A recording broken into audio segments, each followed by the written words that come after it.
جديد من ماكدونالدز. يلا نبدا الفيديو. خلاص انا استلمت الاوردر دلوقتي وجبت السندوتشين الجداد وتشيلي تشيكن ساندويتش مشروم بيف. ده سندوتش المشروم بيف عامل زي الكوره. المشروم بيف جواه ايه؟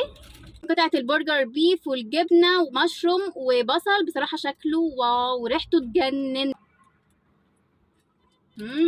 عجبني جدا جدا. هقول لكم بقى طعمه ايه، بس استنوا بس اخد قطمه كمان. اول مره يعجبني سندوتشات ماكدونالدز، اول مره. الصوص اللي حاطينه مشروم مع البصل المكرمل مع البيف بصراحه جامد جدا يا جماعه. جرب السندوتش اللي بعده. جرب بقى السندوتش اللي بعده اللي هو تشيلي تشيكن، فيه خس وتشيكن صوص او كاتشب، وكمان فيه الجبنه والصوص، وكمان قطعه البيكن بتبوظ. مش عارفه، فعلا سبايسي. الشطه فيه عاليه جدا. طعمه حلو بس البيف اجمد بكتير بكتير يعني. ميكس هنا مش المبهر، هي بس السبايسي، فهديله 9 من 10. متنسوش تحطوا لايك وتشتركوا في القناه. باي باي.